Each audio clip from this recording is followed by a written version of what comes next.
Hi guys, it's time for another new moon video. I've seen some of you and had some very nice feedback, so I'm carrying on.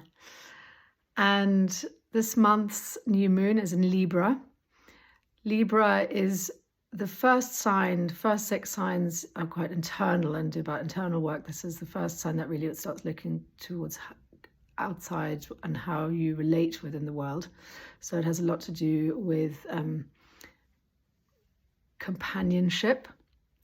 Libra as a sign is very social and has a lot as a sort of sign of justice and truth and friendship and marriage also. And it's actually the only inanimate sign in all the symbols, astrological symbols, being the scales, and the symbol of it is also the winged heart. And one of the stories around this time of year is the Egyptian story of Maat, of the souls going to see Maat at the end of your life. And if your heart is put on the scales by her and weighed against a feather, and if your heart is light-hearted, lighter than a feather, you get to go on to the other realms.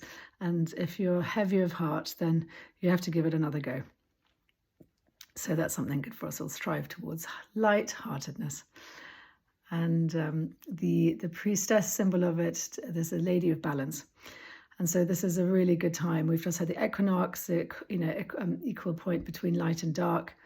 It's a great time to look at where you are out of balance in your life and explore where you can bring yourself back into balance. And this is both within yourself, your relation, looking at your the sacred marriage to yourself, the male and female. How can you bring a balance between the male and female in yourself? So someone told me an interesting point of view, which is that the female has creativity in every cell of her body by having the gift of giving life, and men, the male energy has to go out and seek creativity. It has to create a goal to move towards, and that's how that energy creates the same sort of creative energy. It's directioned, whereas the female creative energy is settled and within itself.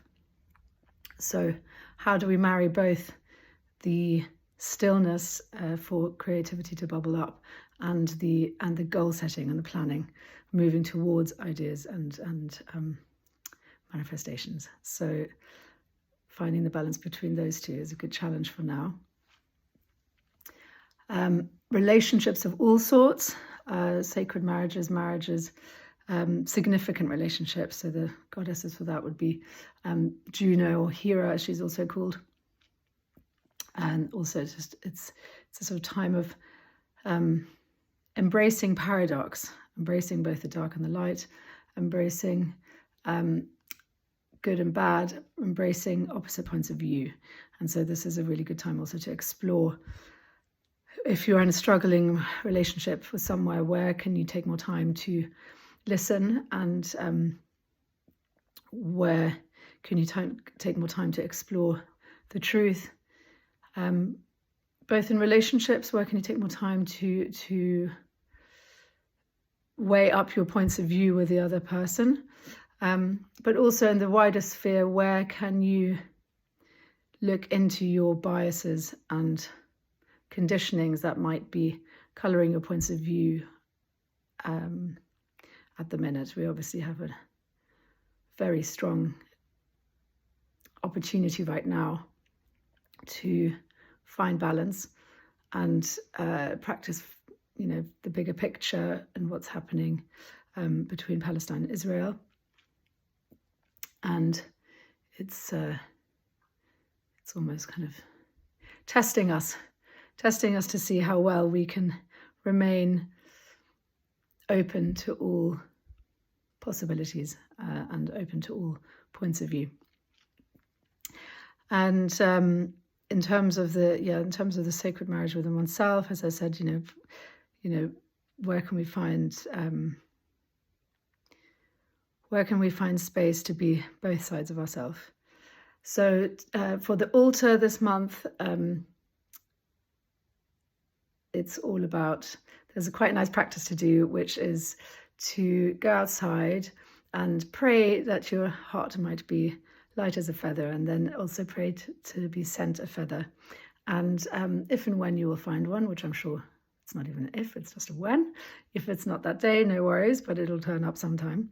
That would be for the east side, the air side of your altar. The south side is the fire side, so that's the fire of creativity. And the Lady of Balance really enjoys music and poetry, the written word. So it's a great place to put a symbol that reminds you of your creative expression, particularly around music and writing. And in the West, we have the water, emotions. And so it's a really lovely time to maybe write a letter of forgiveness to yourself, or put a symbol of your commitment to your marriage to yourself and what that means to you. And in the north is the earth and its body. And again, it's finding a symbol that meaningful to you to recommit to your balance within your physical, within your body. How can you bring your body back into balance? But also, how can you find harmony within your home? So either that's, through the harmonious relationships within your home, but also harmony within the sort of feng shui of your home and that kind of thing. So I feel like I'm missing something, but it's not coming to me just now. So I'm going to wish you a happy Friday 13th. I could go into a lot more stories about what that's all about, but I'm going to keep it short and sweet. So sending you all lots and lots of love. Hope to see you all soon. Big kisses.